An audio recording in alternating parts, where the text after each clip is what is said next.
when you're talking with agents and kind of going through this, and maybe even in your personal experience, really comes down to the one barrier that I immediately see is the belief, right? The agent just doesn't believe they are worthy enough or capable enough of dealing with higher net worth individuals, a higher clientele, higher market.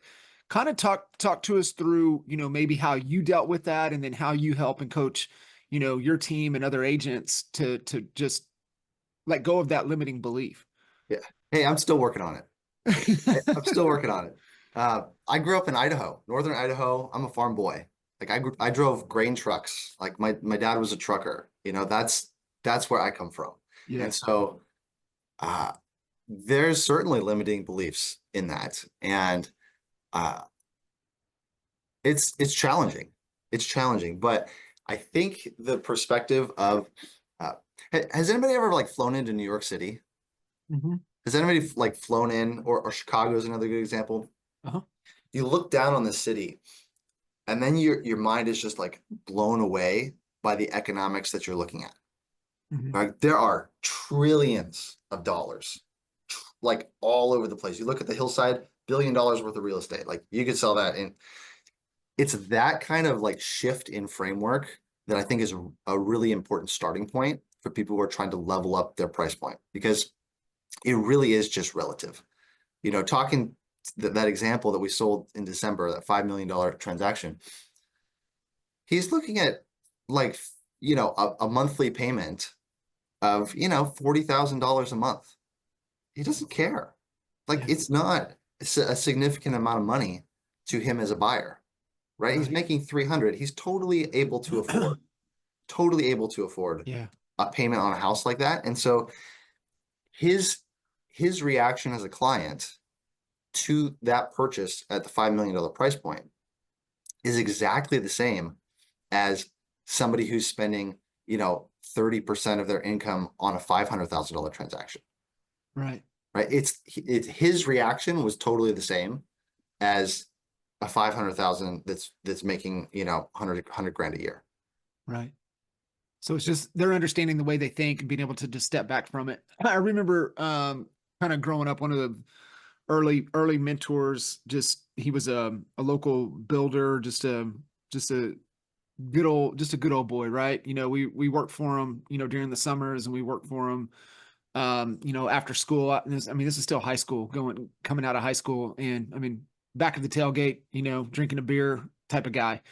And he said one of the things that is like that always stuck with me, and it really just helped me with my perspective of looking at everybody kind of the same, is that his whole message was, listen, boys, the only thing that changes are the zeros.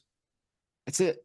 He said, somebody that is, like you said, is making 250,000 a month, they have the same problems that somebody that's making 25,000 a month, the same problems that somebody's making 2,500 a month. The only thing that changes are the zeros. And that just really stuck with me, is that, everybody's always going through shit. They're always dealing with things. They're a human being just like you. And they just have, more expensive problems that they have to deal with. So that really helped me from a mental perspective. And like you said, you're always, you're still kind of gut checking it. What are there some things that you're doing to just keep the right frame of mind that you do on a Yep. daily, weekly basis? And that's one of the things. It's like if ever you're like, ooh, I'm a little nervous about this showing, it's like, well, yeah, there's a skyscraper that's got like, $1 billion worth of condos. So like it's gonna be fine. It's just another, right? It's Yeah. all relative. So you can remove yourself from that like emotion. The other thing that I really like doing, and I help a lot of our agents within our organization on this. Uh, People get really intimidated by the inventory. It's something that it's really interesting, but also really simple to solve. Like what I mean by this is if you go into a house that's totally outside of the realm of your normal price point, it's really easy to just be like, oh my God, look at this crazy house, right?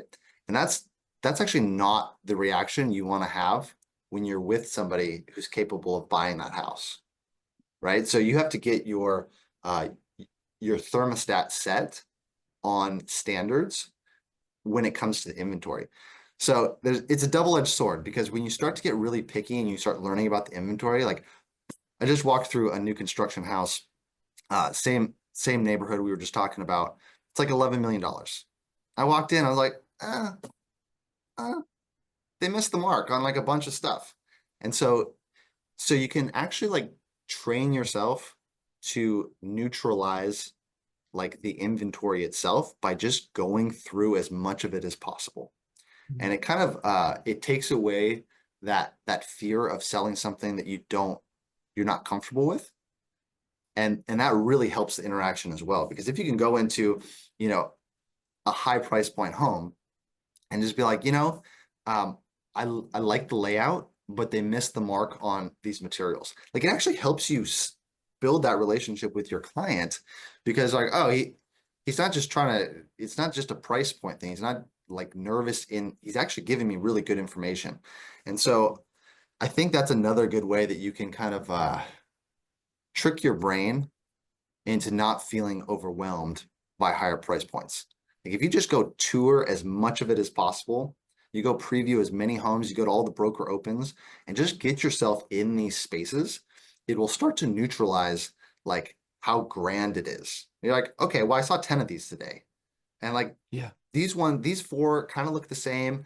These ones had some really cool things going. And this one right over here, this was the one that you could obviously tell was special, right?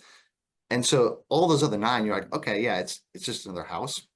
Which again, it's a double-edged sword, because like we've got a lot of view properties here, and like some of them like that view kind of sucks, you know? Like view, like in any normal context, it would be an amazing place to live, but like my mind, you have to trick it to being like, well, yes, that view is nice, but it's not as nice as this one, which is worth $2 million more. And so you start to recalibrate.